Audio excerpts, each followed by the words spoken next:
Welcome back. Today, we are going to discuss the march towards statehood. And to do that, we're going to look at some of the more fascinating and influential characters who shaped territorial politics in Arizona as we approached 1912. Now, in order to do this well today, I am going to have you complete a research challenge.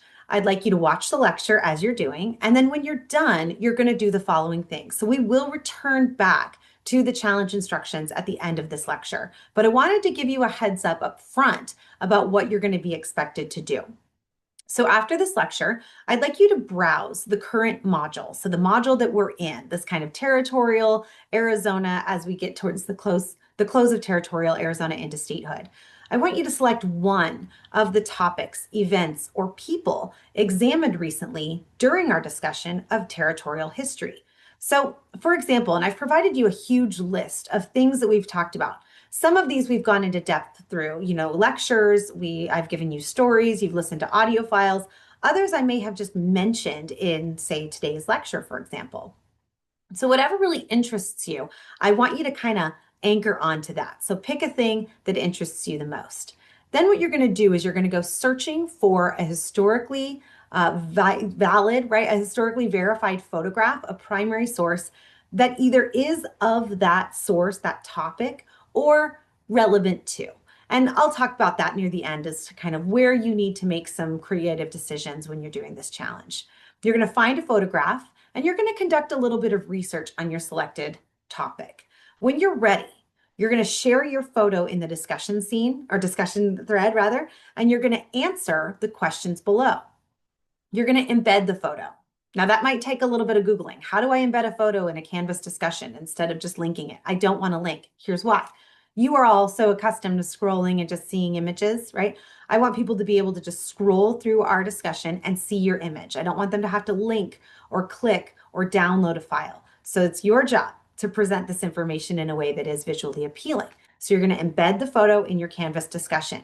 You're going to fully cite the photo. I'll talk about that at the end of today's lecture.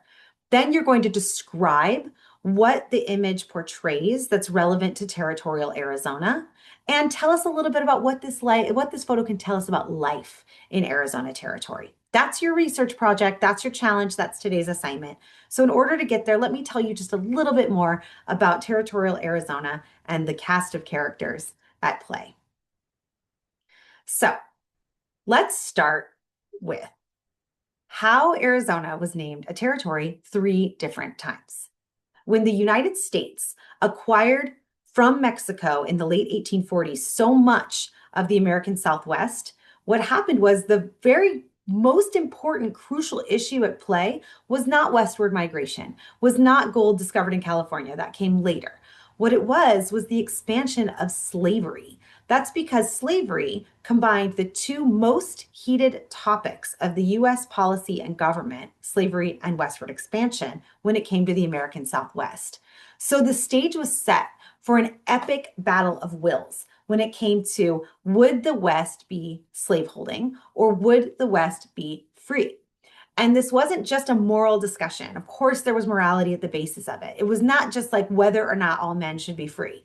It was a discussion of economy. It was a discussion of political power.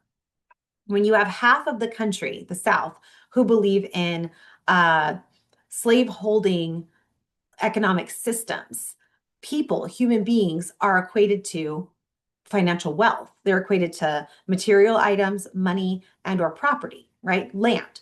So when you're in the South, you want to have the extension of the American political system to continue to honor a slaveholding economy and political source.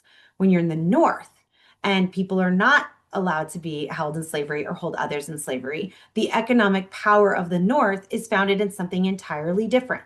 So you have half the country wants one thing, the other half wants another, and now there's all this territory out west that could be one of the two. How are they going to determine what they do as they move forward? You can see in this map that there were 2 different ways that Arizona territory was defined. Now we know it this way, right? The kind of the purple lavender space, that's the Arizona we know. And that tannish yellow space, that's the New Mexico we know. But at the time, this is 1863, this is right before the Confederacy declares Arizona a territory of the Confederacy. This whole chunk was all New Mexico. So New Mexico and Arizona together were one big territory of New Mexico. It's not until 1863 that the Confederacy declares this area here. Actually, it's 1861. Excuse me. The Confederacy declares this area, the southern half of New Mexico territory, a Confederate territory called Arizona. And then 2 years later, the Union claims this left half as the territory of Arizona. So you have two warring sides claiming the same space in totally different ways. So let's talk about some of these people. In 1861, Arizona petitioned Congress for territorial status separate from New Mexico, and they were denied. So when they petitioned Congress, that's the United States Congress, that's the Union, that's the North, right? They were denied. The United States viewed Arizona as a pro-Southern territory, and the Union controlled its status at the time. So it was a no for Arizona territory, in part because their filing papers indicated that they were interested in being a slaveholding state. Instead, what the Union did was they left it as an open territory for now as part of New Mexico. And what happened was there was like a vacuum, and the Confederacy began claiming parts of Arizona, that southern strip, as a military zone in about 1862. So here the North and the South are locked in this war over slavery and its expansion west. Both wanted immediate access to California's gold and other minerals over the course of the 1840s. And the South in particular is looking to expand further west into any irrigable lands that could accommodate cotton growing. Now, cotton growing was this huge empire in the South, and it's very hard on the ground. It's not something that you can't plant the same crops over and over and over again in the same soil. You have to move it around. So when you want these large, giant plantations, and Arizona offers this possible irrigable space that could be got for cotton growing, this is why the South wanted Arizona. They also just wanted more land and more power. So, in trying to court Confederate support, Arizona just began calling itself a territory as soon as 1861, even though they'd been denied by the US Congress. Then a year later, Arizona, the southern strip of that New Mexico territory, was declared a territory by the Confederacy because they applied for territory status under the Confederacy. That means under the Confederate Constitution. So the territory of Arizona was first established by the Confederacy in opposition to the American government. So in response, the United States sends a very small band of soldiers to go to war, basically, with a small group of Confederate scouts near Tucson. And later, after that, a group of Union soldiers then claimed Arizona as a Union territory. They came from California, and they claimed Tucson, the city itself, as part of the United States. There's actually a monument in Tucson where you can see this took place. So Arizona is a territory like kind of in limbo from 1861 to 1863. And in 1863, President Abraham Lincoln signed the Organic Act of Arizona. This officially made Arizona a Union territory. It took nearly 50 years for this territory to become a state. What was the holdup, you wonder? I wonder if you wonder. Who would also run the show? Now, do you know much about territorial politics? We've talked so much about life in territorial Arizona, but like, how is it even structured? If you're not a state, but you're a territory claimed by the country, how does that work? Well, you have to find someone to run the show. Territories are set up to operate under the purview of the federal government, not independently. So whereas a state has its own kind of independent legislature, its own governor, etc., a territory is kind of a satellite underneath the federal government until they can really prove that they can be independent. Typically, territorial leaders are men who are appointed from Washington at the behest of the president. So the president gets to select or appoint a person who would run the territory as their governor. Lincoln chooses Charles E. Poston to become the superintendent of Native American affairs under the federal government. And in that role, Poston then labels himself, quote, the father of Arizona, in part because Arizona was home to so many Native people. He then went about lobbying for others to join him, and it helped him then get one person elected or appointed as governor. The man that gets appointed as governor is a guy named John Gurley. He's from Ohio. He's a congressman in Ohio. He was a Union colonel during the Civil War. And get this, he's declared the first governor of Arizona, but he died before he ever lived here. He never saw Arizona. Instead, he got appendicitis in 1863, I think, maybe 1864, and he died shortly thereafter. All right, well, we need a new governor. Enter John N. Goodwin, another guy who'd never been to Arizona. He was a person in Maine. He was a congressman living in Maine, and he became governor in Arizona and once he arrived, he began punishing Tucson for its pro-slavery sympathies during the Civil War. He got to choose the location for the capital city of Territorial, Arizona, and he did so with intention. Now, the assumption should have been, or would have been, that Tucson would be the capital. Tucson's been around for like hundreds of years at this point.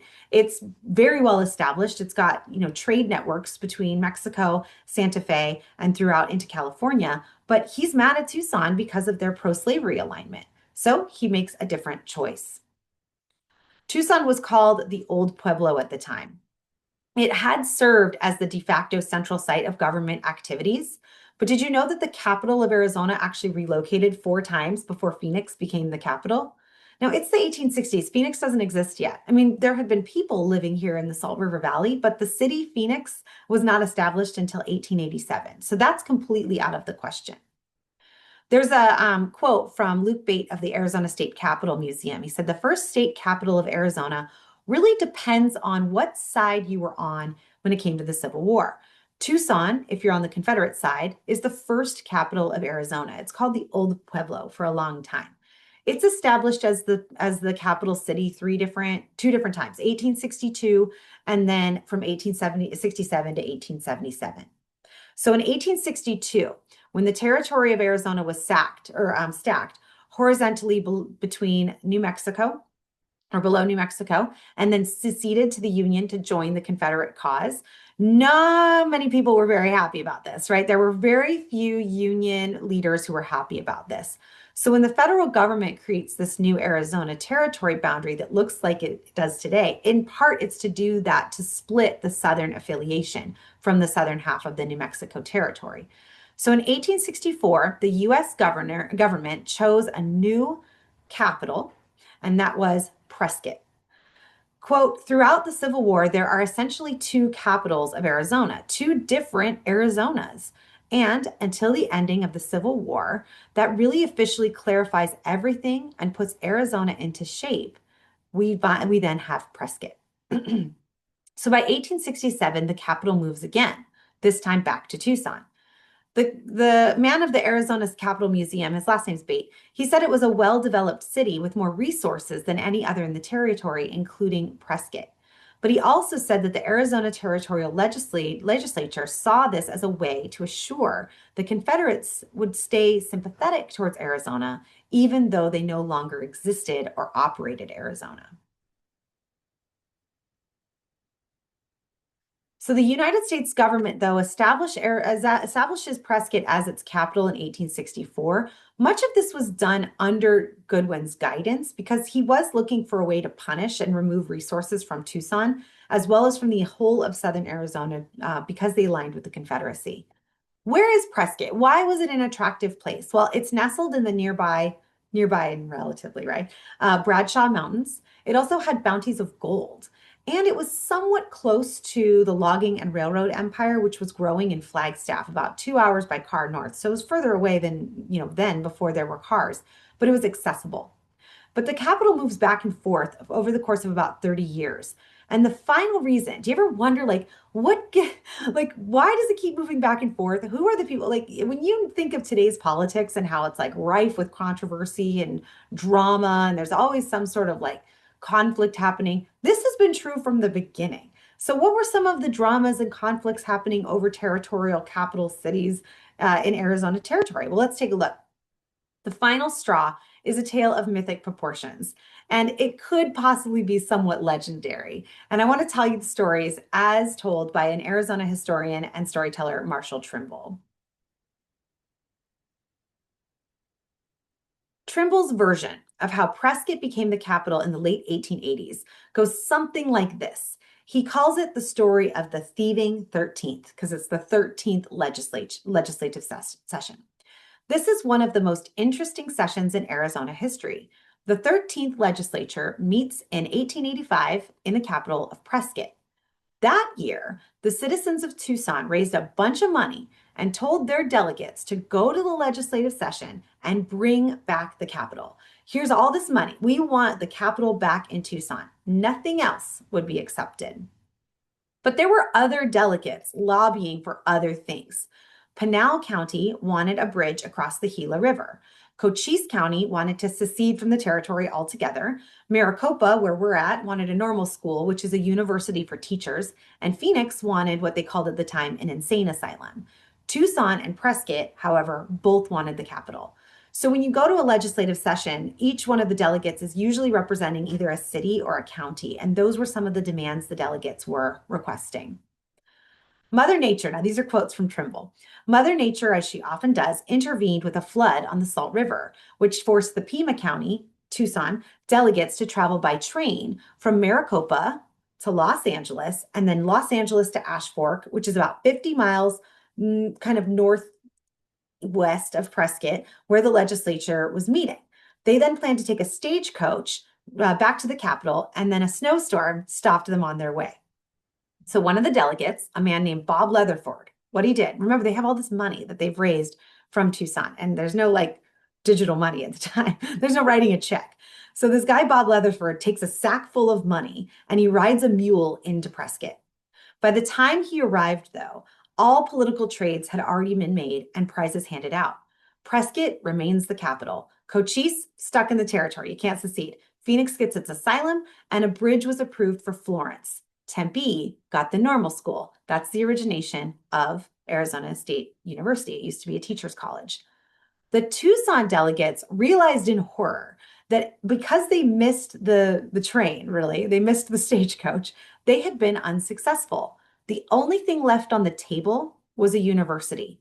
The federal government had allowed some funding for a university in each of the Western territories, but no major city or county in Arizona wanted it. Leatherford exclaimed, this is a quote from Trimble, "Who the hell would want a university?" But alas, it was the only thing he had left to offer the city of Tucson. So when the delegates returned to Tucson, the entire city was infuriated. They had wanted the capital and nothing else. So this is a true story. They began hurling rocks, tomatoes, bread, and eggs at their legislative officials. One even threw a cat at their delegates. And that is the tale of how Tucson lost the capital permanently. So how does it become Phoenix? How does Phoenix get into the mix? Well, so far, Phoenix hasn't even been mentioned. That's because Phoenix didn't exist. Throughout the 19th century, the major settlements were Tucson, Prescott, and Wickenburg. And in the late 1880s, Mexican and white prospectors began carving out irrigation ditches along the Salt River, where we live in modern-day Phoenix. They were using fossilized remnants of canals dug by the Hohokam centuries prior. These canals helped bring water to an area that until then had been fairly undeveloped by white settlers. So people in Tucson, Prescott, and Wickenburg did not see the benefit of anyone living or working in Phoenix. They called this area way out east, which to me is so funny because Phoenix seems so central on the Arizona state map now. But remember that there was a while where Arizona was the southern half, Phoenix, it would have been kind of weird. How in the world does it become the capital city? Well, remember I told you about these bizarre characters? Well, there's a political history to all this, but there's this other lore, this other story, which is kind of entertaining and may or may not be true. So let's ask Marshall Trimble again. This is the tale of Kissin' Jenny. The 15th legislature met again in 1889 in Prescott. Now, Tucson is out of the mix. Once again, Tucson thinks that they can claim the capital, and a recent upstart city on the banks of the Salt River called Phoenix was making a play, but they lacked any political cachet to really make it happen. According to Trimble, Maricopa County, where Phoenix was, these delegates went about it in a quite nefarious way. They made a deal because they knew from the thieving 13th, they knew that if the delegates aren't there, they can't vote, and that may swing the final decision. So they make a deal with a certain lady of the evening, a woman by the name of Jenny. Apparently, one of the more powerful Yavapai County delegates, Prescott, was a customer of Jenny's. This legislator wore a glass eye. This is 1889 in the dusty desert of Arizona. A glass eye would have been a symbol of great wealth. This man was apparently very vain and very proud of his eye. The Maricopa delegates paid Jenny to detain this Yavapai man on the morning of the capital city vote. If he can't be there, he can't vote about where the capital city should be. So here's what happened. The Yavapai delegate spends the evening in Jenny's company. When the two were about to fall asleep, he placed his eye in a glass of water for safekeeping and to keep it from drying out. As he slept, Jenny drank the glass of water, eye and all. When he woke up the next morning, the man couldn't find his glass eye. He freaked out and refused to go anywhere in public without his eye, including the meeting of the legislatures. So his fellow delegates panicked. If he's not there, he can't cast his vote on behalf of Prescott. Without him there to vote, Prescott could very well lose the Capitol. They ran to Jenny's place looking for their friend. When they discovered what had happened, they tried to physically force Jenny to separate herself from the eye, but she couldn't or wouldn't. And in their panic, all or most of them missed the vote, and Prescott lost the Capitol for good. Phoenix emerged victorious. Now, there are very few records that corroborate this story. Most historians really just say that Phoenix was chosen as a way to appease the North, Prescott, and the South, Tucson.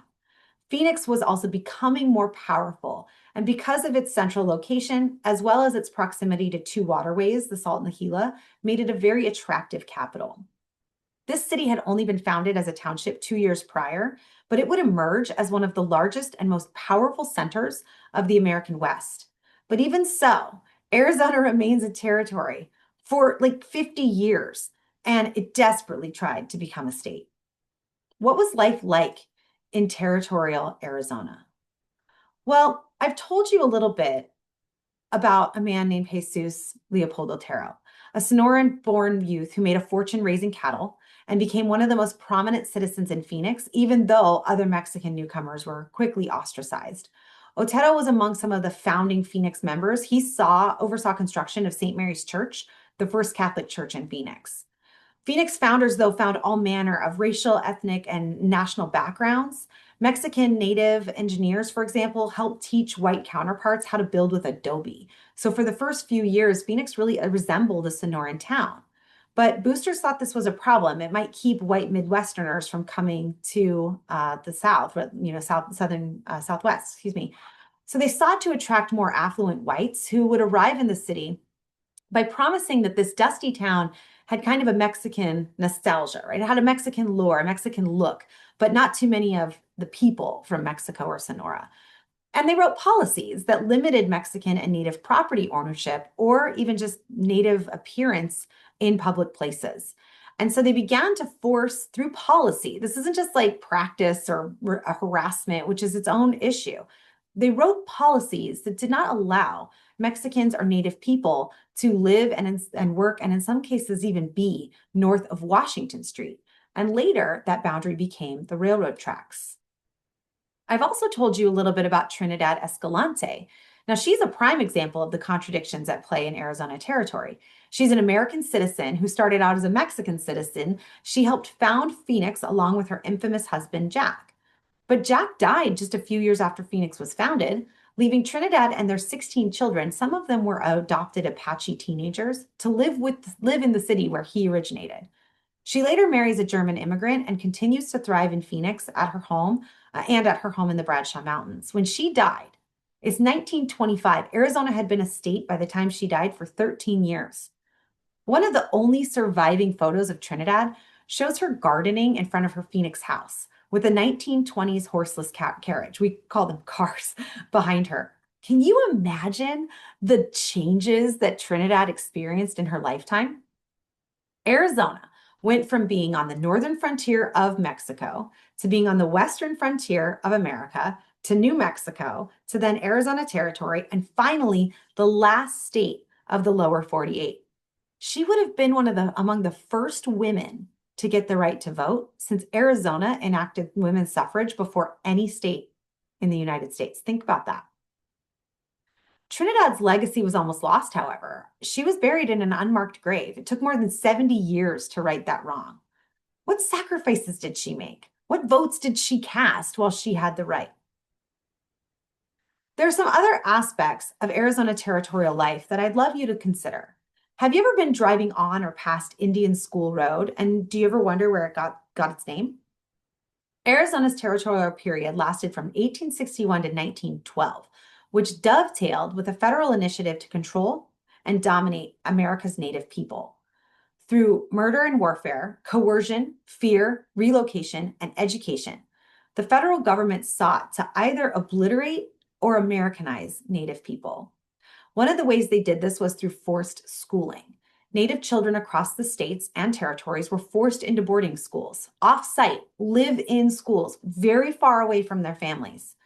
Using abuse and harsh methods, American educators forced Native children to adopt American forms of speech, appearance, spirituality, and other behaviors.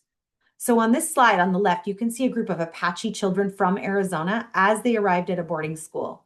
And on the right, that's the exact same group of kids. Look at that. It's the exact same group of kids who had their hair chopped off without their consent, and they were dressed in 19th century military clothes. These boarding schools were all over the country. There were more than 400 schools nationwide, and Arizona was home to 47 of them, including the Phoenix Indian School. You guessed it, on Indian School Road. This was one of the longest surviving schools. It housed Native children, get this, from 1861 to 1990 it operated. Children who were far away from their families faced abuse and violence. They also resisted and built communities at school through sports and music and art, and by secretly maintaining their own languages. Unfortunately, it is estimated that hundreds of Native people, Native children across the country died in these schools, and their families may never know what happened to them. A recent report cited over 50 burial sites at various school locations with unmarked graves. One researcher said, after generations, we still do not know how many children attended, how many children died, or how many children were permanently scarred for life because of these federal institutions. Another kind of difficult part of Arizona territorial history is the Yuma Territorial Prison. This territorial prison was authorized by the legislature in 1875. Ground was broken on April 28, 1876, and some of the prisoners were pressed into hard service to build their own cells. The first 7 inmates moved into the facility on July 1st, 1876. The prison held a variety of law violators. It was not a place that people wanted to go. It was in the middle of the desert, right? It was far, far away from anything. It held people like the legendary stagecoach robber Pearl Hart, and it continued in operation for 33 years when, due to overcrowding, all inmates were moved to the new facility in Florence, Arizona. Here's what's wild. So Yuma Territorial Prison was a feared place. It's where Jack Swilling died, or he either died there or nearby. He died while in custody, though. And yet, the locals in Phoenix often called it the resort because they had running water. In some cases, they had electricity, and they had a cooling system that made it a little bit cooler than some of the houses that were along the Salt River, or the Gila River rather in Yuma.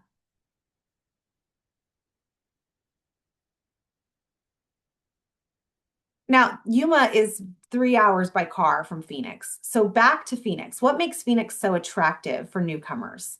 Brad Luckingham, who wrote the definitive book on Phoenix history, like the founding book, said Phoenix officials sought to, quote, eliminate all sorts of nuisances and establish more control over what they called half-naked Indians who disgrace our streets, bringing blush to the cheeks of our mothers, sisters, and wives, quote, and more control over opium dens and brothels, which are corrupting our youth.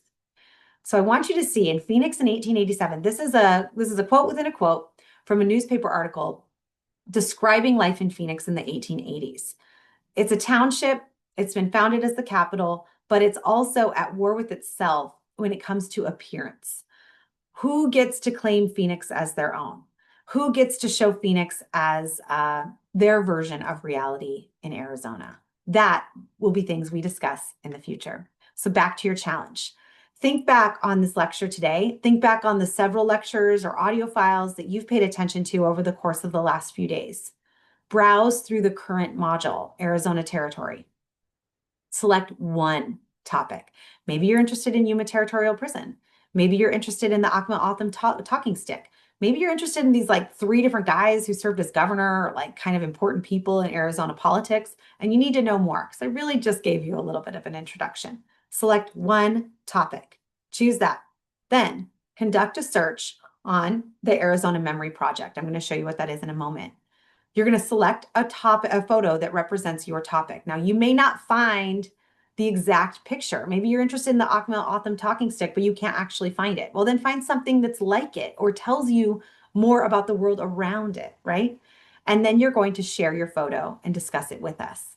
Embed your photo. Don't attach the file. Actually embed it in your discussion response. Fully cite the photo. A full citation requires 4 elements: title, author, date, location. If you just give me the link, that is just the location. I need the date, I need the creator or author, and I need the title. You can get all that information from the source material on Arizona Memory Project. Then I want you to tell us what is portrayed in the photo that actually references something you learned about in the lectures or reading on Territorial Arizona. And what can this photo tell us about life in Arizona Territory? So let's take a look. What is the Arizona Memory Project?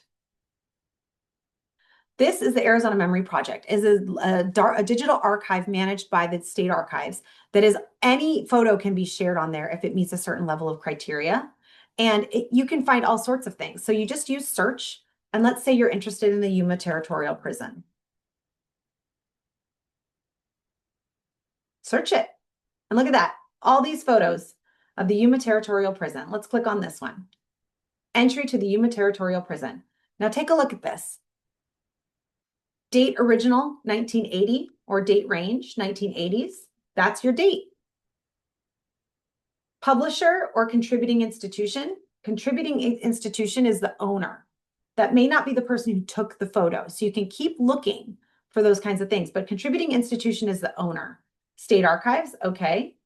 And let's take a look and see if there's anything else here. Sometimes it tells you the author or the photographer. It doesn't always. So you're going to save this photo and you're going to answer these questions. What's portrayed? What does it tell you that's referenced in the lecture or reading? What can it tell us about life in Territorial Arizona? You're probably going to need to do a little bit more research. Let's see here. Yuma Territorial Prison. Let's just click on this link. Let's see if it tells us a little bit about it. These are all just images. Oh, wow, look at this. Unidentified people wearing period costumes at the prison. That's fascinating. Okay, so you're on your own. I'm leaving you to do this. I want you to do this on your own. Work on it, figure it out, share with your colleagues. I'm looking specifically for those big 4, an embedded image, and your best estimation about what this photo tells us about life in Territorial Arizona. All right, everybody. I've enjoyed this. Have a good day.